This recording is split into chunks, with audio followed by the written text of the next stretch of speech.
Clarity on Fire, a podcast for people who know what they don't want out of their life and career, but aren't sure what they'd rather be doing.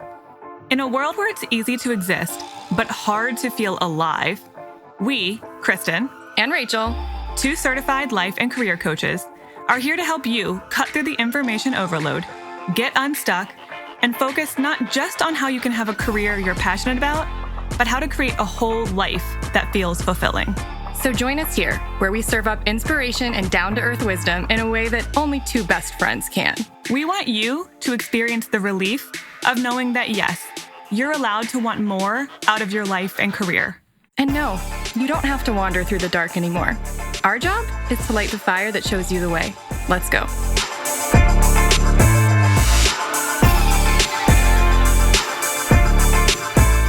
Hi. Hey. Oh, wow. This has been a wild week for our business. Oh my gosh. Okay, so let me actually just walk it back for a second.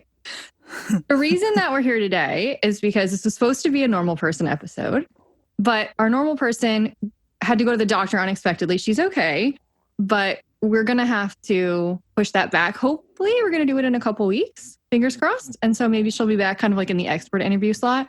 So we just decided let's record something on a whim. So hope you like whatever comes out. Also, I went to the dentist this morning to get a filling, and half my face is still numb. So if you can hear that, it's because I can't move my mouth effectively at this moment. I literally can't move like a quarter of my face. Dog rolled in shit on Friday. And our business broke over the weekend, and Yeah. all of our sites were down. I spent my entire weekend on the phone and chat with tech support. Yeah. Still don't really know what happened, but I think we're good. So it's been a week, man. It's been a week. It's for Clarity Monday. on Fire. I mean, it's Monday when we're recording this. Monday. It's already been quite a week.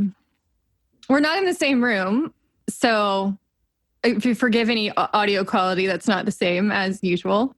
Because again, I wasn't expecting to record a podcast episode today with my face partially numb. I mean, it is what it is. No expectations. No expectation. I can't, Kristen, I can't say expectations correctly.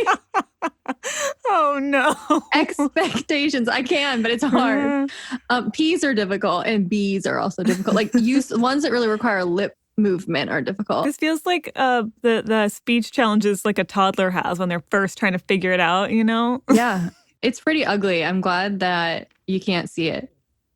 Well, I mean, I showed you earlier. I literally can't smile like it. Yeah, she took a picture of herself. I do look like I've had a stroke. Poor Okay, Rachel. so, well, if this doesn't convince you that you should want to work with us one-on-one, what will? I mean, clearly we have our shit together. It's no more smeared on the dog. I gave her a bath. Gosh.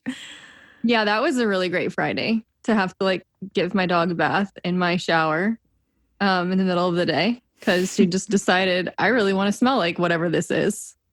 I don't understand lovely. that, and I'll never understand that. But, you know, we have our shit mostly together, it would seem. And we're figuring it obviously, you know, this is very enticing and you should want to work with us one-on-one. So, okay, we do have a coaching enrollment going on right now. I can tell you this. We do not have that very many spots. We just don't. We started out with said, 15 this enrollment and period. I know we have at least 5 of those, I would say, are already spoken for. Yeah. Not just spoken for, like paid. Right. We've had people who were pretty eager this time. So there's only a handful of spots left. But you do have a week to get your name in and at least sign up to chat with one of us about it. The sooner the better, because if you do wait until next Friday, that's fine. But just depending on how many people contact us, we might ask you to wait a while before we can talk to you. Or we might just be like, we literally can't start with you for a while because other people got there first. So there is a little bit of a little urgency. Yeah. And a sort of first come, first serve situation happening a little bit. I mean, obviously, if we talk to you doesn't mean you have to sign up for coaching. But if you're serious, there is a little bit of like an incentive to get in there sooner than somebody else. Sorry, it sounded like I mumbled that. And again, it's because I can't use my face. Just know that the form to fill out to raise your hand to talk to one of us about this is in the episode description. It is also on our website where you just go to work with us one-on-one, and there'll be a bunch of links on that page to get to the form. So it's easy to find if you want to talk to one of us. And yeah, sooner rather than later.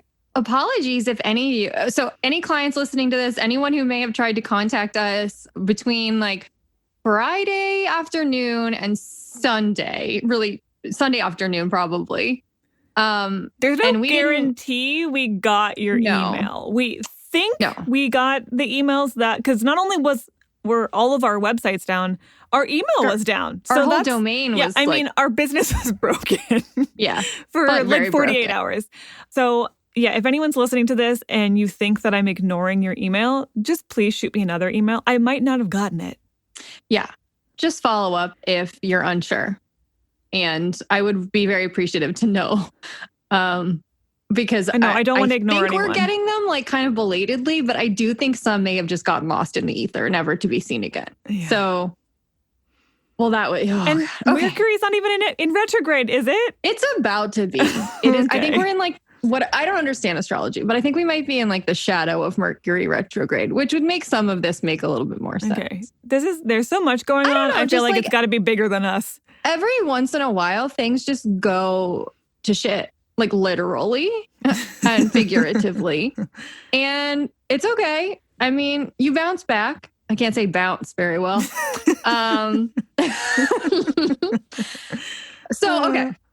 I wanted to have, because the theme of the conversation today that we will eventually have with Britt, whenever we can have it, we will have it, was her quitting a job after 3 months and then kind of following her gut in how is it that you decide to do something and then that quickly decide not to do it? We decided it might be fun. We've talked about all the things we've quit here and there, but I'm not sure we've ever like compiled a whole episode where we've walked you through some of the things that we've quit over the years to illustrate a couple of things. One, just permission to quit stuff that's no longer working for you, no matter how long it's been. And to illustrate the fact that our journey has not been like a straight line. And it's been kind of crazy and random. And if you're feeling nonsensical at times. Yeah, if you're feeling a little lost and you feel like you keep trying things and they're not working, we want to let you know that's normal and you're not off track. You might very well be on track because that's certainly how our journey has been. So I know where I want to start, Kristen. I'm wondering how far back you want to go. I'm going to high school. I had a middle school example, so we can go way back. Okay, so we have like 30 minutes to record this. Yeah. So I don't want to miss some of the good stuff that happens later. But if you have a good middle school example, you're allowed to do that. Okay. You gonna go? Am I starting then? Oh, so I'm the earliest. You can't I'll start. See me, so she's like, I know we can't get our normal cues. Yes. Yeah. Okay. So middle school, I joined the cross country team, and I think that's I such quit a bad decision. You have such small legs. I can't say small very well. You have such small legs. Small. Yeah, that lasted, I think I quit on day 4. It might have been day 3, but I think it was day 4. Why'd you quit? Because I had never run that far in my whole life. like that was the point of cross country. You kind of knew that going into it. I had no idea how hard it was. Just so hard. I was like, I've run like the mile in gym class and I'd run little bits here and there. And I was like, this can't be that hard. And I knew I wasn't super coordinated. So I was like, well, if I'm going to do a sport, let's just do one with the least coordination required. And that's running. And on the first day I came home and I was like, this is torture. Who does this? This is so bad. My mom was like, if you just stick it out, it'll be easier and easier. And I was like, I can't stick this out. This is hell. And I went for like 2 or 3 more days. And then I went to the cross country coach and I was like, this is not for me. Thanks, but bye. So, yeah. You know what's funny is that my parents would never have let me quit. So I think a lot of people's parents wouldn't have let them, but I just was like, I'm not doing this. Lenient parents, I think, in that way. Yeah. They didn't really push me to do it, and so they didn't really push me to stay. It was all my choice. And I chose no. In middle school, I threw like tantrums about having to go to basketball practice. And I would have quit had I been allowed to quit, but I wasn't. I feel like my quitting came when I was more autonomous. I did quit going to church, though, at some point in high school. I wasn't really thinking about that, but I mean, at some point you just can't force your 16-year-old to go to church. Yeah. And I was like, listen, I'm not feeling this anymore. And I'm out. I'd like to sleep till 11:30. Was that your high school example, or did you have a different one? No. I was going to start really when I transferred schools. Like I quit the school that I had been wanting to go to since I was like 9. Yeah. To be fair, the reason I wanted to go was because my 4th grade teacher went to this school and I loved her so much. And I knew it was for smart people. And I loved her. So it was like, that's where I'm going. And also it was like in my state, you know? And so I got there, and like, to be fair, I turned 18 2 days before I went to school. Everyone's really young when they go to college, but like some people have a whole extra year at home. And I didn't. Like, I was such a young person to go to college for the first time. And I was so unprepared for it. I mean, I had been kind of just nurtured, and I was not prepared to be on my own in that way. And looking back, I can see how since I was a teenager, I definitely had experiences with depression and anxiety. I just didn't know it. And I don't think my parents knew it either. I think my mom kind of kept tabs on me and worried about me at times, but I'm not sure that she would have known that that's what it was. And then I got to college and I full blown like went into a major depressive period, and it was bad.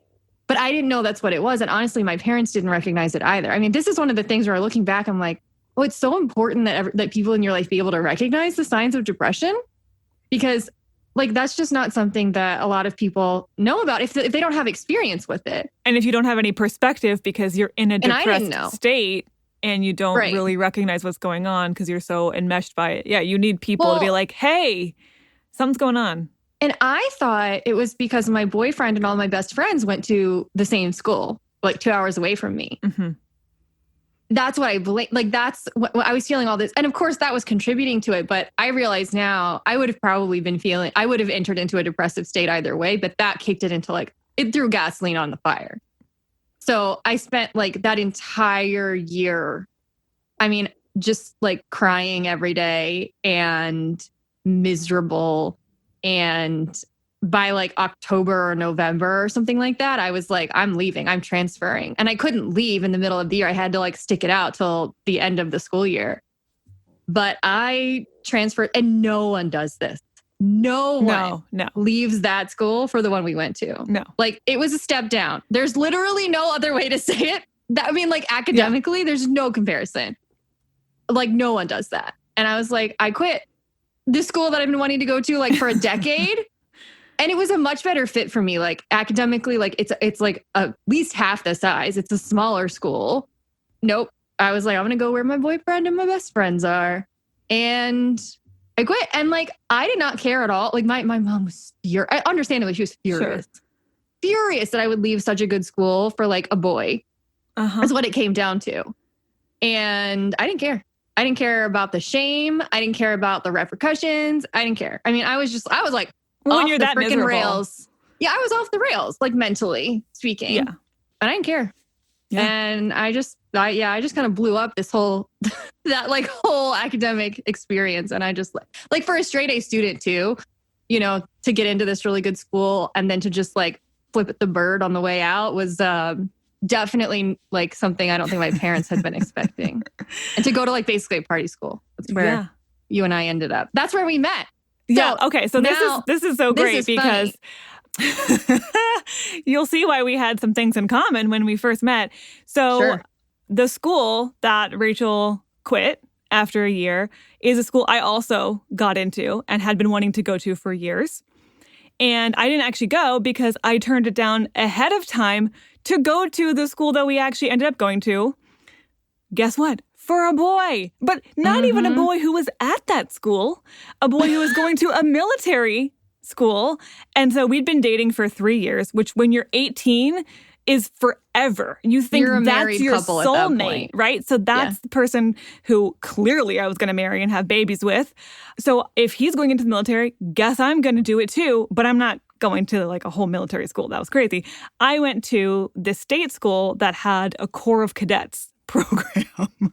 Yeah, like an ROTC program. Yeah, exactly. Like an ROTC program. And so I chose to go to the school that I went to because of a boy, because of that, which is funny because otherwise I think Rachel and I would have gone to the original school. That would have been a better fit for both of us and probably met there. Probably met there. And probably that would have been helpful because we would have had each other as friends and blah, blah, blah. But it would have, like, truly, I think same. Like, it would have ended up the same either way. Yeah, exactly. So I do like that kind of as an example of all roads lead to the same place. Exactly. So because of these two boys that we made our decisions about, we ended up at a different school meeting there. But then because obviously the Corps of Cadets was a terrible decision for me, which I knew on day one, which there's like a hell week or something that you have to do before school starts. So you have to come early as part of this Corps of Cadets program just to do a whole bunch of physical exercise and learning terrible drills and things that I hated.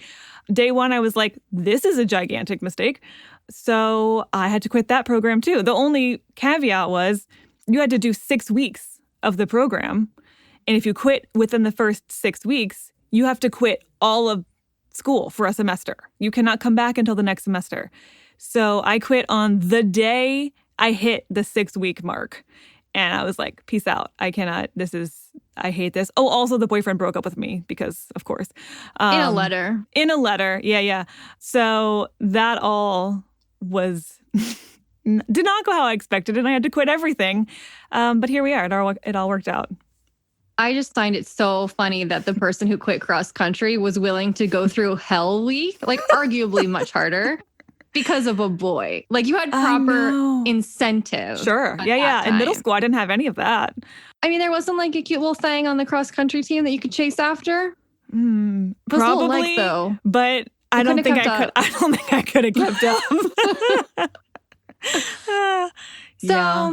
Okay, fast forward to the end of college. Yeah, now we'll get into our real jobs. You have forgotten what I'm about to say about my experience. So I moved back in with my parents after college for a year. And then during that time, I was working full time and at like an investment firm. I was in the marketing department of it was like 3 people at the investment firm. It was so awful. And I would commute from my parents' house to that job, which was about like a 25-minute commute. After work, so I had signed up for community college classes because I had decided that I was going to go to grad school for like art history so that I could become a museum curator. Because like that's the thing I loved the most in college was my art history classes. I totally forgot you did that. But in order to like get a master's in art history, you have to have a very good working command of Latin and German. Latin makes more sense because of like some of the ancient ass like historical documents and stuff that exist. German because one of the founding fathers of art history wrote in German. Like, why we can't just read the translation, I am not sure. I'm not sure if like they expect me to unearth some like German tomes that have never been translated. Like, I don't understand. Like, I really didn't understand why we have to like have a grasp of German, but like you did. Okay. And so I was like, okay, well, I took Spanish for 5 years. I don't know a thing. I can't say Spanish very well right now. I don't know anything about German or Latin. So I guess I'll take German and Latin community college courses while I'm working, and then I'll apply to go to grad school. That was my plan. And I took the German class online, but the Latin class wasn't available online. So I was taking them at the same time, I think. And this was like 10 years ago, so I don't remember the details very well. But okay, so a couple of days a week after work, the work got out at like 4:30. I would I had a class. Kristen's going to understand the logistics of it. I would go, you know where my office was? Oh, yeah. Okay. I would drive from that office to Alexandria. Oh. And then I had a class that started at like maybe 7 or something. So I would go to a Panera Bread and I'd get there at like, 5:30 or something. And I would eat dinner and I would like study or do homework or something. And then I would go to my class. And the class was like, it was like a long class. It was like a 90-minute or 2-hour class because it wasn't very often, right? It wasn't like you were going every other day or something. It was like once or twice. I mean, it was probably like twice a week. Maybe it was like 90 minutes. And then I would have to drive from Alexandria all the way back to my parents' house. Ugh. And so I wouldn't get home until like 10 probably or 10:30 or something. That's crazy. And I was miserable. Like, obviously, like, right. Of course I was miserable because I like art history and I'm good at it and I find it interesting. But it wasn't like I was I was passionate. I didn't understand passion profiles at that point. Obviously, this was all very helpful information for me that I was like filing after away. The fact. Right? That like, oh, I'm not passionate enough about this to want to drive this far and get like, and have to learn German, which doesn't even seem like you're learning something relevant. Learning German. Right. Like, I don't give a shit about learning German and Latin. After spending a whole day working at a job that you didn't like. Honestly, I don't remember if I even finished those classes. I think I might have withdrawn from both of them because after like a few months of this, I was like, screw it. Like, there's no way I'm going to do this for like months or years or however long it's going to take. Like, I don't know what I want to do, but it's not this. And then I did the same damn thing with psychology, except I didn't, because then I was like, okay, well, I'm going to go back to grad school to be a therapist. So I was getting closer, right? I was getting a little bit warmer, but I could take those classes online. I didn't have enough. I'd taken some psych classes in college, but not enough. So I needed some psych classes before I could apply to school to go to therapy. I don't even think I withdrew from one of those classes. I think I may have taken 1 or 2. I literally just flunked one of them. I just stopped turning in assignments. Which is so out of character. I stopped doing homework. I didn't even withdraw. I was just like, I don't know what it was. I felt no connection to it. I was just like, I have never failed a class in my entire life, and I could not give a shit less about failing this community college class. Like, I just stopped showing up. That's a version of quitting. Oh, it is. Just quitting your effort, even though you didn't officially quit. Yeah. So I know you didn't remember that until just now. No, I had forgotten multiple aspects of that. Yeah, I was so lost. I was so lost and unhappy right after college. And I was just trying to do what you've been taught to do your whole life, which is like go to school. And like there was like an aspect of normalcy I was trying to bring back into my life. Yeah, exactly. And it wasn't normal because I hated my job. Yeah. Like nothing was normal about it. Yeah, like the 4 to 5 times that I applied to grad school and every single time withdrew or didn't accept. Like deferred. You deferred. I deferred a couple of times. I withdrew applications halfway through. I got accepted and then turned them down. I mean, because just didn't know. And so that wasn't even a thing I was going to bring up. But yeah, we both kept wanting to go back to school just because we didn't know what to do with ourselves. And we both are school nerds and that was comfortable. Because you don't know what else to do is not a good plan. No. Don't thankfully, do that. we didn't actually get very far. But we tried many times. Many times. Okay, so your classic example, which we've used a couple of times. Yeah, my classic example of quitting something we were going to talk to someone today about someone quitting a job after 3 months. I quit my first job after college after 5 weeks. I gave them 2 weeks notice, so I was there for a full 7 weeks, I'll have you know. But yes, I quit that job after 5 weeks. I only got the job because I knew I was graduating and I had to have some kind of a job. And I had an English degree, and this was a communications assistant job or something. And I was like, I guess I can do that. I don't know what to do with myself. So I applied and I got the job. And again, I keep doing this to myself. Day 1, I'm like, this was a terrible mistake. Because I walk in and it's this small little office. It's not quite government, but it might as well be like a government type office. And it was just, honestly, a bunch of old white guys talking about policy. And I was like, what am I doing here? I don't care about any of this. My favorite thing that ever happened was when you guys had a series of meetings about whether or not the company should create a LinkedIn page, and they never actually came to a decision about whether to create one. There were 3-hour-long teleconference meetings weighing the pros and cons of this that I had to just sit on because I had to be there because I would have been the one to create the LinkedIn page. At the end of the 3rd hour-long conversation, when there was still no consensus, I was like, I can't do this. I could have created the LinkedIn page for you guys in the first 3 minutes of the first meeting, but here we are still talking about it. It was very clear this was not a place that I belonged. And so I ended up applying for the job, the place I'd interned for, actually. So I already knew that I liked the people better. I knew it was a better fit than the place I was at least, and they had an opening.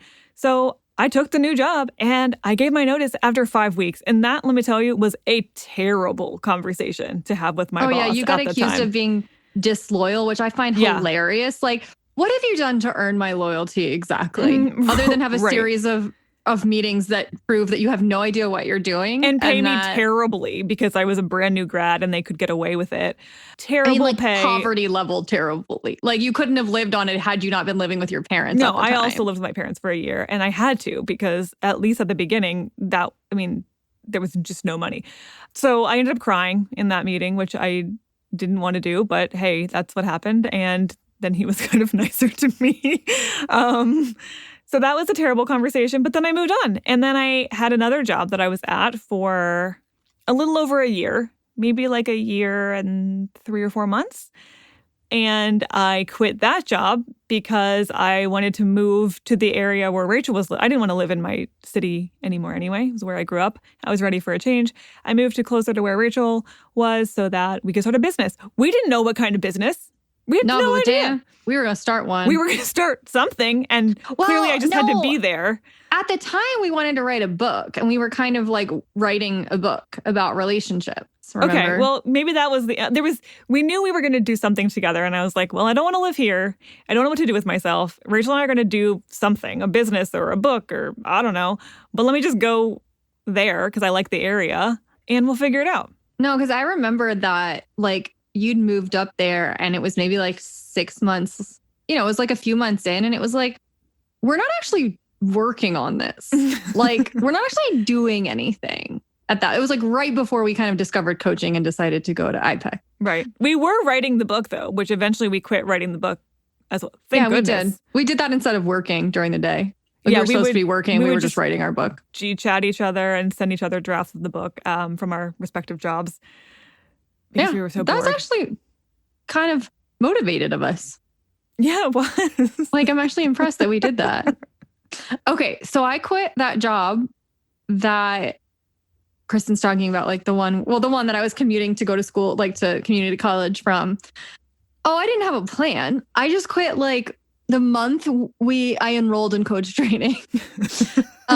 Not the best idea. I'm going to a very part-time training. I need all my time back. I need all my time. No, but I also started nannying that same month. True. So I started nannying for a set of 2-year-old twins.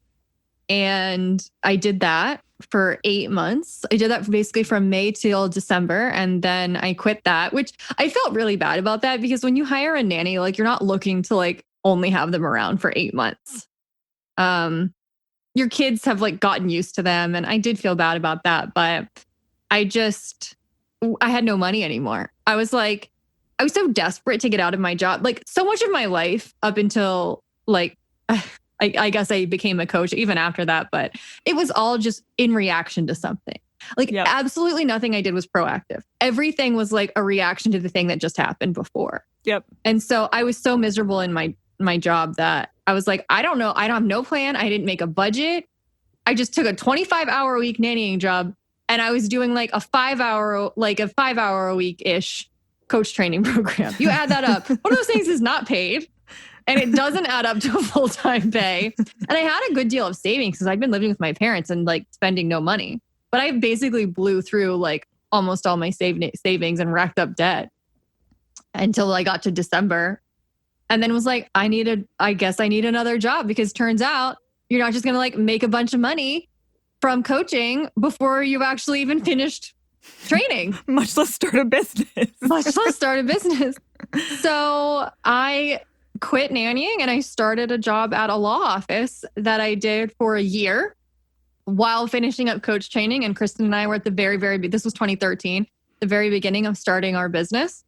And then in January of 2014, like a solid year later, I quit that job to do our business full time, which, yes, was too soon. Like 100%. We didn't have a stable income at that time. Yeah, that was too soon for you to quit that job. And I had already quit my job 6 months before that. So that'll tell you just how much I jumped the gun on that one. Yeah. I got a job once I moved up to this area, which I, again, just took the job because it was available. I had no interest in doing the job. You got it through a contact of, through my brother. Yeah, I actually my brother got it had interned, through you and your brother, yeah. I think my brother had interned there, and he knew one of the guys from lacrosse. So that should kind of tell you about the vibe there. Yeah, so I was just like, I don't know. I knew I was just going to do a job for a while we were starting something. While we were writing our book that was going to become a New York Times bestseller. That was my plan. Of course. So I just took a job because I wasn't going to be there long anyway, because soon I would be a best-selling author, and it was not a big deal. So I hated it as well the whole time. And ended up quitting that job after, I don't know, about a year and a half, right after, maybe 2 or 3 months after completing coach training. And I remember, this is what my rationale was to myself. Oh, I have 4 clients right now while working full time. If I work my business full time, I can easily double or triple that in like no time. That didn't work out the way I planned. I mean, it was unassailable logic at the time. Right. It just made all the sense in the world to me. But I didn't realize that businesses don't just grow in a linear fashion where you have 4 clients and then you have 5 clients and then you have 6 clients. And it never wavers and you never have lulls. Didn't even really occur to me. So I thought I'd be just fine. And then after quitting that last job, I had, over the years, I've had multiple part-time jobs. You had a nannying gig there for a while. I had a nannying gig, yeah, with a friend, actually, kind of coworker friend who I ended up nannying for a while. And then I had to quit that because it was too much. And then I've had maybe at least 2 other part-time jobs along the way as well, which ultimately I had to quit. One of them I quit and then went back and then quit again. So... Yeah, we're real good at quitting things. Really good. So this isn't to say like all the relationships we've also quit in that time. Right. Like I was focused more on career. I also want to say a nice screw you to my ex-boyfriend's friend, Kyle, who is absolutely not listening to this, who, when we told him our grand plan, this was back in like 2010, 2011, we're going to like write a book and it's going to become super popular and we're going to make a bunch of money. And we're going to start with like blogging, so that we can like get a following and then we'll be able to pitch like a book to agents or whatever. We had a plan.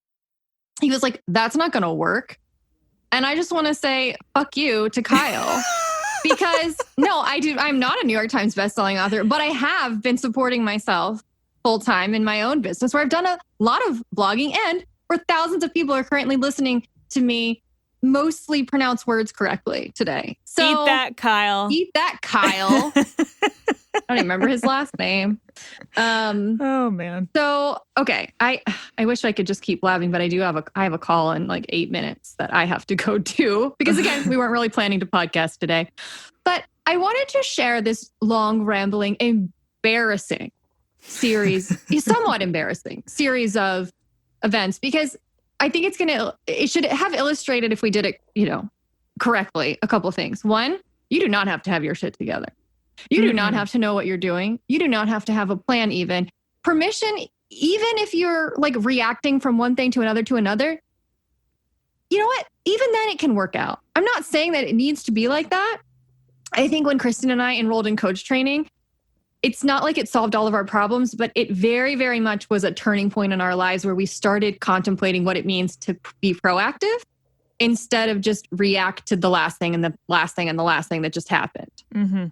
So you don't have to have your shit together. It is helpful to rein it in at times and like be proactive, but you don't really have to have a clear linear trajectory for where your life is going to go. Things tend to work out and you can end up where you're supposed to be, even when you've just like quit something as soon as it doesn't feel right for you. Like that's fine. Yeah. Yeah. So 2 points I want to wrap up with here. One is if our stories remind you at all of your own or how you have felt like your story has twisted and turned, I hope it's reassuring to know that it doesn't do that forever. I'm so much more like grounded, less anxious, less depressed adult now than I was 10 years ago. I was lost and I was just racked with anxiety and just I know nobody really gets it. I don't think they really, when they hear us talk now, they don't really get how awful and lost we felt. It was bad. It was really bad. Really so bad. We know it. We know the feeling deeply and personally. And the second point is I just want to bring it on home to where we started, which is you also don't, like, we figured a lot of this out on our own until we got to coach training, where we did actually get some coaching from a lot of our peers and some great teachers to help us along. But like, you don't have to just do the winding path and hope it lands where you want it to land. That's what we do in coaching. Is we help create a little bit more of a direction and pull some of those puzzle pieces together that right now feel very disparate. Okay, I hope that this has made you feel better about your life and your choices. And like, yeah, I know that you might think listening to this, wow, they have a podcast and they have a website and they have a functioning business most of the time. See this weekend for examples of when that's not the case. But I didn't get here without quite a lot of struggle and angst and lost and confusion and just complete turmoil and idiocy, quite frankly. And just naivete and having no idea what to do and just kind of shrugging my shoulders. Poor decision making, but it all still went where it was supposed to go. Out. Yeah, I feel like that's evidence that the universe really does like you and want to support you, because it'll just kind of like, all right, well, oh God, like, all right, let's figure out how to get her out of this one. You know, it always does. It does. So, okay, I got to go take my dog out because, you know, I don't need any more accidents or gross things happening in this house. No. Today. So we will be back. I think we will be back on Tuesday. Not the normal schedule, but I think we're going to be back on Tuesday. And then we'll be back following Friday too with a new side chat. And I hope that we will be back later this month with the interview that we were meant to have today. I'm totally fine that we didn't have it. Like, you know, she's not like feeling well, then she's got to do what she's got to do. Yep. But I hope that we get to have that conversation. I'm sure we will at some point. Okay. Well, we'll see you next week then. All right. Bye. Bye.